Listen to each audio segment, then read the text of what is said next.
Hey YouTube, T-Holtz here. This is my 55-gallon community tank. I don't know when the last time I made a video of this tank. It's probably been quite a while.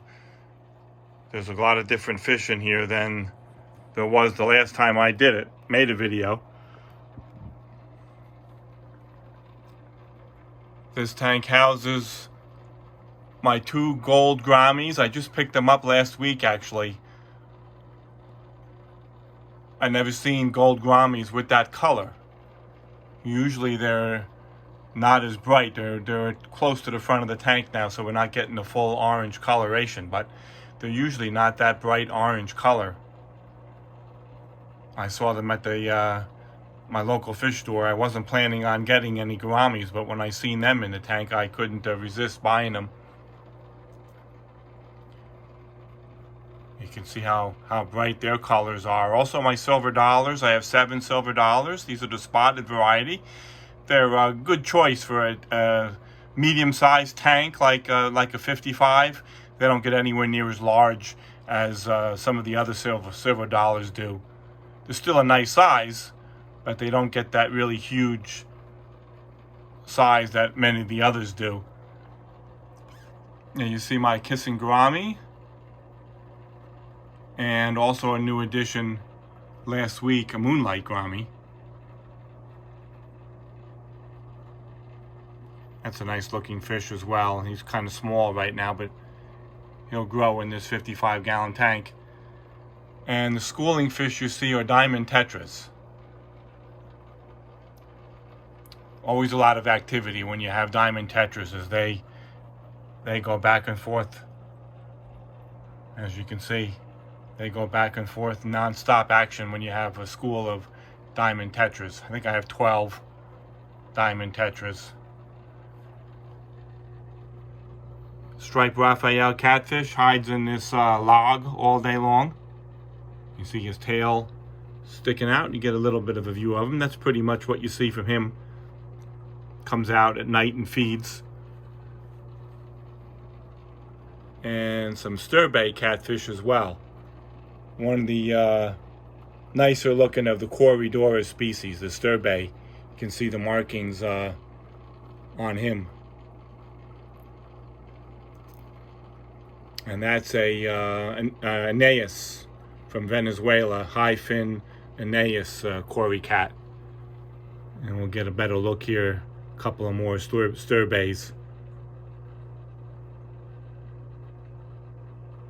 Going in, enjoying that wood. They're really attractive fish. You see the yellow fins on them, and the spots. I'd like to get some more of them. The local fish store didn't have any more the last time I was there. This vine here that you see that runs throughout the tank is a plastic vine that I picked up from Hobby Lobby. An alternative way of buying fake plants. If you don't want real plants, you go to your dollar store or Hobby Lobby. Just make sure there's no metal in them. And you pick up a vine like this, or a plastic plant to plant into the substrate.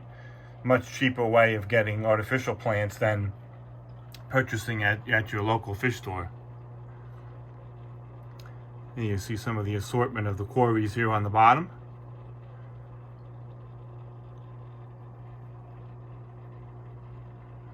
I like to get more of them too. Any kind of cory. You can never have too many cory cats. They create a lot of activity on the bottom of the tank. But these gold grammies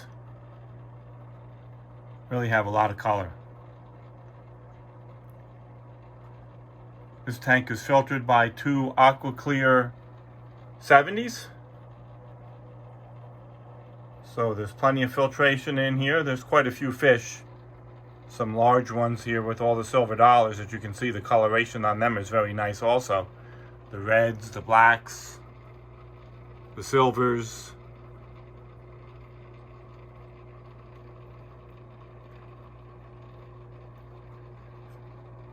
do about 15 gallons of water change on this tank every week. Things just keep going well in here. There's not very much algae either. So I got a nice balance going on here. As you can see, the plastic leaves on those plants really don't have much, if any, algae on them. And Madagascar rainbow, I forgot to mention, I have a couple of Madagascar rainbows. There's the male right there.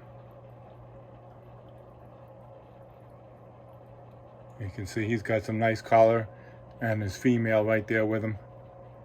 I have trouble keeping rainbow fish. These are the only two that I've been able to keep for any length of time, no matter what kind of rainbow I get.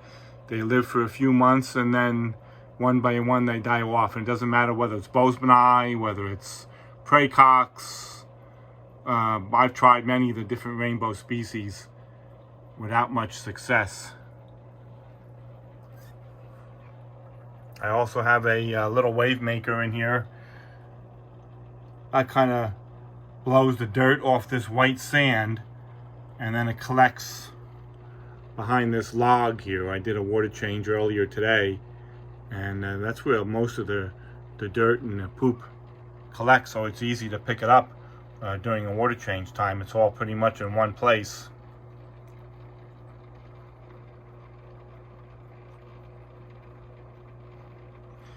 I enjoy looking at this tank a lot because there's a lot of activity. Hard to follow these diamond tetras as they scoot around. The way the light glistens off their scales displays all kinds of shimmering colors, hence the name diamond tetras. They're moving around so quickly here. I don't know if we can see that in this video, but even though they're a silvery, plain silvery color, they do sparkle quite a bit, depending on how the light hits them.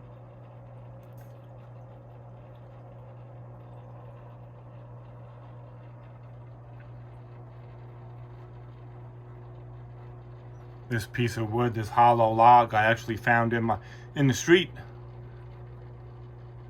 about 1.5 years ago. Happened to wash down the street during a rainstorm, and I knew that would be a perfect home for my striped Raphael catfish, and he hasn't come out of it since.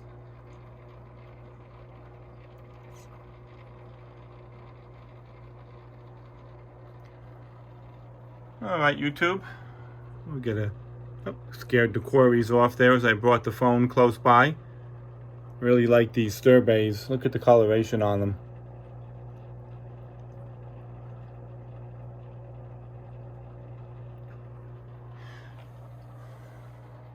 That's my 55-gallon community tank. Please subscribe if you haven't already. Leave a comment. Thanks for watching.